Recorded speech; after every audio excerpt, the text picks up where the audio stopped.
Well, you couldn't ask for a better start to the season for the New Orleans Saints. That's Doug Mouton. I'm Ricardo LeCompte. We're going to kind of break down this 47-10 win for the Saints over the Panthers. Two things I'm going to take away from this game. One, the Panthers are not a good football team, and we can see that both offensively and defensively. They've got issues, and they've got a lot of problems to address. But two, in the same vein, if you're the Saints, you still have to go out and execute. This is the first time that you've debuted this offense. So you still have to make plays and execute, and they did. And two, this defense did its job. They made Bryce Young's day rough, to say the least, and they looked good. Your thoughts of what we saw today on this field with the Saints and how they dominated the Panthers? Yeah, well, look, from an offensive standpoint, I think you have to start on offense because we expected the Saints defense to be good. They may not be this good every week, but we expected them to be good, and they were good. That's not a surprise. We didn't know what we were going to get in the offense, and what we got was terrific. And what happened today is we saw all the things we've seen all training camp, not in the preseason games and not all the time, but they ran a ton of Derek Carr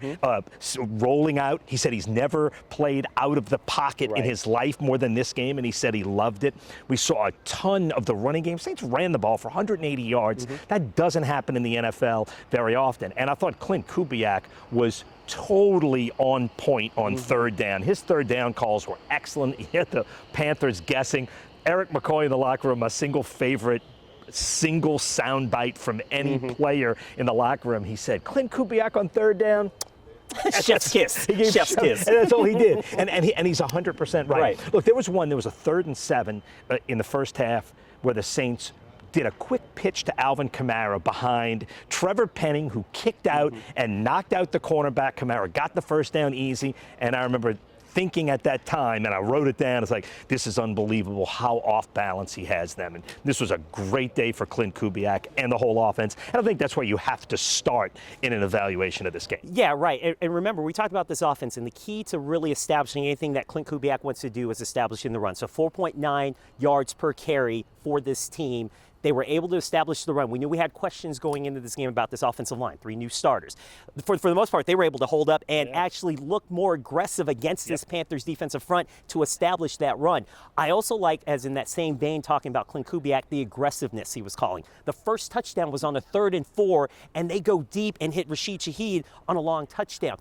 There was something about just, even though this is his first time calling plays in an NFL game, Clint Kubiak seems to have a mastery almost of what he wanted to do. And granted, part of it is because of the opponent he's playing, but he knew what he wanted to do. Establish the run, make things easier for Derek Carr, make sure that these playmakers score. 5 different Saints score touchdowns. Everything that you wanted ideally to see out there, you saw from this offense. Yeah, 5 plays in, he throws long, and it was a perfect. It does seem like Clint Kubiak has a good handle, too, on what his guys can do. We're seeing Taysom Hill in more of a variety of roles, which all he can do. He had his offensive linemen, which we have questioned all camp. He had them on the move more, and they played well. And look, Derek Carr throws a beautiful deep ball. It's the one part of his arsenal that has always been elite, is his ability to go deep. He had him do it right off the bat, and that one pass to Rashid Shaheed set up so much confidence.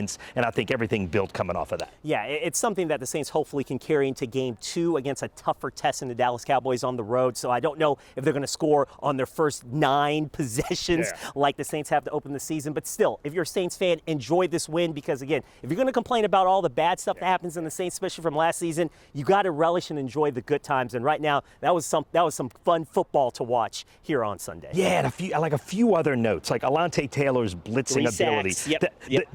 The number of turnovers that your secondary caused, which is what you need out of them. And then Blake Grupe, 4 for 4 with 2 of them beyond 50, 1 at 57. That is a spectacular day from your kicker. You had a block punt and a punt return that was almost for a touchdown. This was across the board, unbelievably good. You do have to remember, against New England last year, the Saints had one of these kind of games. You don't want to get too confident on one game against a bad team, but you just said it. Enjoy this one. It was a beautiful win. Enjoy. And again, we don't know the true identity of the Saints team yet. We kind of know Carolina probably isn't going to be one of the best teams in the NFL. Maybe they may be the worst. But again, enjoy it because you're not going to have many wins that look like this, especially with all 3 phases clicking. And certainly the Saints started 2024 with a big win over the Panthers. That's Doug Mouton. I'm Ricardo LeCompte reporting inside the Caesars Superdome.